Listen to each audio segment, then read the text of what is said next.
Еве се враќавме во нашата училница и сега имаме повторна час по биологија, но овој пат за 6 оделение, така? Повторно, Така е, да. ова природни ПДР, науки. што е? Да. Значи, исто природни науки за 6 оделение. Овој наставен час ни е хибернација и селење. Одиме. Значи, дали во текот на целата година ги гледаме истите животни во нашата околина, во нашата животна средина? Не. Се сеќавате на некој пример?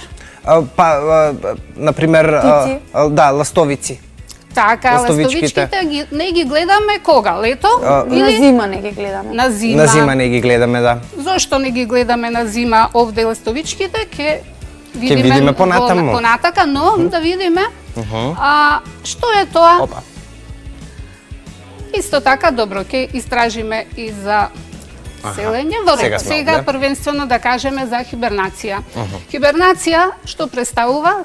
Знаеме? Да, тоа е зимскиот сон. Зимскиот сон и при зимскиот сон имаме успорување на метаболизмот кај животните, температурата им опаѓа, им треба помалку енергија и тие спијат за целото зимо. Најчесто кај нас се случува кај крзнените животни. Например, знаеш, Сванштайн, кај кој животно? Например, ова имаме тука фотографија, мечките тоа го прават. Така е, кај мечките, каде што на фотографијава гледаме дека се наоѓа во својата дупка, нели сме слушнале мечки на дупка, каде што мечките спијат, но што трошат? Трошат резервни масти. Значи, мечките во текот на есента си складираат многу резервни масти и понатака за да можат цело зимо да го поминат во хибернација, при што при овој намален метаболизам не се троши многу енергија и тие успеваат до пролет да хибернираат. Верверичката исто така е во хибернација, но што прави верверичката складира храна. Таа е малечка, таа не може да има многу масти во неа. Да складира масти, затоа складира храна. Каде, што мислите, Ана, каде складира масти? Храна? Храна, поверојатно во дрвцата. Во нивните гнезда, во дупките. Значи, верверичките си имаат живеалишта во главном во дрвјата, затоа што таму се потешко се доаѓаат предаторите за да можат да ги уловат. Нели, тие за да станат нивен плен, за да можат да преживеат и во самата таа дупка складираат многу храна. Но што прават во текот на зимата? Тие повеќе пати се будат, јадат и повторно паѓаат во хибернација, се легнуваат и така ја поминуваат целата зима. Не е слично со мравките? Исто така, да, сега ќе кажеме дека понатака ќе кажеме и за мравките, но еве како изгледа една верверичка во фаза на хибернација. Но хибернираат и други животни, како што кажа Ана за мравките, така, значи од сите класи на животни хибернираат животните, сите оние што не ги гледаме во текот на зимата. Еве, пример, жабата, желката, змијата, дури оној наш хрчак што го чуваме дома, има периоди кога тој постојано спие. Значи, затоа што се е во фаза на хибернација. Сега да кажеме нешто за преселба, односно миграција. Што мислите, што е миграција? Преселба кога се придвижуваме од едно место на друго место. Така е, значи преселба од едно на друго место, но кај животните тоа се случува поради различни потреби, например, поради потреба на храна, сезонски селења, зависно од годишните времиња, нели во зима е многу ладно, тие сакаат топло, и многу птици се селат користејќи постојани патеки. Значи, на планетата Земја живеат многу видови на птици, некаде 10.200 видови, од кои има и 150 на видови кои што се изумрени.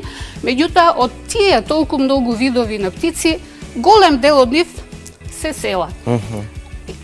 Еве, например, ластовичката, која што ја спомна Свајштайн пред малку, таа лета од север, од кај нас, на југ, но кај ластовичката да кажеме само дека нивната татковина е во Јужна Африка, во саваните на Јужна Африка, а тие доаѓаат на пролет кај нас поради потреба од храна, затоа што во летниот период во Јужна Африка нема воопшто храна, суша и не можат да преживеат и да се размножуваат. И на есен повторно знаеме дека веќе се заминуваат таму.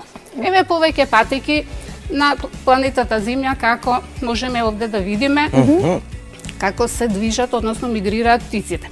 Најдолг пат на птиците имаме, гледате оваа црвена линија, тоа е поларната рибарка. Таа дури 22.000 километри патува и тоа само во еден лет, за да дојде од Арктикот до Антарктикот со мигрирање. Потоа исто така многу долг лет имаат и ова, гледате ова плавата линија. Да, што продолжува овде од Аљаска до Нов Зеланд. Да, таа е една тесно клуна бурница која што тесно и клуна таа бурница. исто така доста илјадници километри поминува без да застане или да се храни. Може да продолжиме. Понатамо. Кај на штрковите, кога ги гледаме? Во март? Нели во март чекаме да видиме дали ќе помине штрк, имаме мартинки такви. Ги фаќаме и измислуваме желба. Така е, да, браво. Значи, во март штрковите се враќаат. Зошто велиме се враќаат? Затоа што нивната татковина е нашата татковина. Тие овде си живеат и преку зима на есен одат во исто така саваните на Јужна Африка, таму зимно време презимуваат и повторно си се враќаат кај нас. Штрковите најчесто прават гнезда на оние електрични столбови и кровови од куќите. Сигурно се сеќавате од вашите екскурзии кога одивте долу Струмица, на кај Новосело, на кај водопадите. Да, има доста штркови. По патот на секој електричен столб има големо гнездо и од гнездото одгоре ги гледате оние штркови само како каде што се размножуваат. Да видиме и други интересни миграции, значи тие добро да кажеме дека се селат поради храна. Што значи дека во тие еколошки системи се менува синџирот на исхрана. Например, зимно време кога ги немаме тие животни, оние што остануваат овде мора да се снаоѓаат да бараат друг плен, или за да може друго да се хранат. Миграција на диви антилопи. Зошто ги баш овие ги покажуваме? За потреба од храна. Но, многу интересна оваа миграција, затоа што се случува само на еден континент и тоа во саваните на Средна и Јужна Африка. Обично тие се селат од еден до друг национален парк, следејќи ги облаците. Значи, каде што има дожд, каде што има трева, тие постојано мигрираат. Значи, постојано се селат и се вртат во еден круг. Значи, секогаш се вртат во круг на како што се вртат стрелките на часовник. Во екосистемите на Кенија и Танзанија. Многу интересно. Да, затоа и ги покажав. И ова миграција е многу интересна на црвените ракови. На Великденските острови над Австралија се случува таков феномен да од планините кога ќе почнат оние топли денови, се спуштаат до океаните, ги полежуваат јајцата покрај морето и потоа повторно се враќаат. Овој мозг им го имаат таму направено за да можат или со патиштата се пресретнуваат и да можат да се вратат повторно во своите. Да, овој мост е баш направен специјално за нив да можат да се вратат назад. Тоа е баш умешно од страна на човекот. Да, кога се грижиме за природата. Секогаш вака треба да правиме. Миграција на пеперутки. Значи, ова е единствен вид кој што мигрира, меѓутоа е многу интересен за мигрирање, затоа што шарени се такви тигрести и целото небо е покриено со нив. Тие мигрираат од Северна Америка кон јужните делови на Калифорнија и во Мексико, дури и се нарекува мексичка пеперутка, таму или името му е монарх. Значи, одат како една многу, да речам, прашина од пеперутки кои што се селат. Дури некои од кои ќе тргнат од Северна Америка не стигнуваат да мигрираат до Мексико, меѓутоа нивните потомци тие во лет си се и размножуваат и си ги прават сите други потреби. Бидејќи краток е животот на пеперутките. Така. Домашна? Домашна работа, но пред да дадеме домашна работа, сакав да ви кажам за уште едно кое што овдека не го напишав, едно многу интересно мигрирање. Сте слушнале за јагулата? Да. Што се случува со охридската јагула? патува за да може да се размножи? Патува се до Така. Калифорнија, така? Точно? Не. Значи таа патува на западниот брег на Африка. Јужниот дел, западниот јужен дел од Африка. Кој знае од каде ми беше оваа информација? Добро, еве сега Тука знаеш, сум да научам. така? Да. Да научиш? Добро. Значи, јагулата од Охридското езеро преку Црниот Дрим оди кон Медитеранот, од Медитеранот потоа врти западниот дел на Јужна Африка и таму се размножува. Но што е специфично за јагулата, што никогаш истата единка која што излегла од Охридското езеро никогаш не се враќа назад, за жал. Но незините потомци се Незините враќаат. потомци си го знаат патот, патот. и се враќаат назад. Но се надевам дека ќе биде подобро понатака, малку да се свестиме за нашата животна средина и сите оние хидроцентрали кои ги имаме на Црниот Дрим.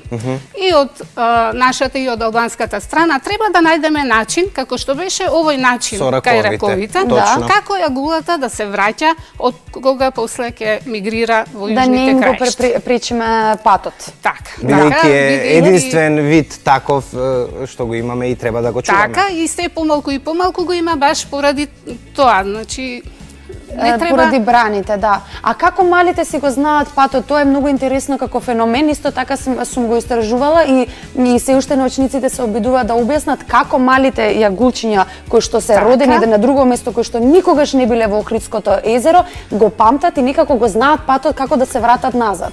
Така, но тоа за тоа треба малку повеќе да се истражува Да. и тој пат, значи они го имаат еден инстинкт кој што го добиваат генетски, Да. меѓутоа треба многу повеќе да се истражи, а Добро, за тоа е супер тоа тема. сме тука ние и вие, значи да истражиме Така. за видови на животни кои мигрираат, кои што ќе ви остаат најголем впечаток.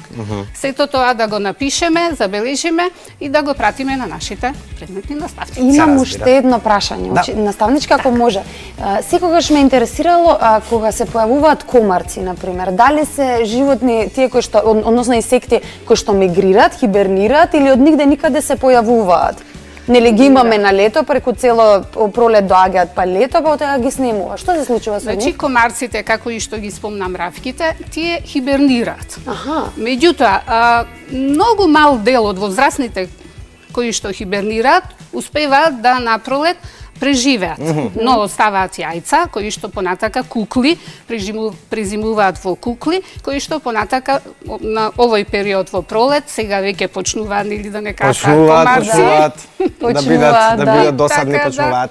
Па затоа ми беше и прашањето, чисто да знам што се случува сега. На што си со комарците? Да, Добро но прашање. повеќето се во вид на кукли и јајца кои што понатака се излегуваат. Исто така и мравките веќе почнаа да си прават мравјалници, нели понекаде ги среќаваме околу нашите тревници. Се буди животот околу нас. Да, ама тие не се толку досадни, мравките. Добро, тоа беше нашиот час за природни науки, нели? Така, Сега ќе сега проследиме шесто еден краток джингл, па се гледаме повторно во ТВ Училница.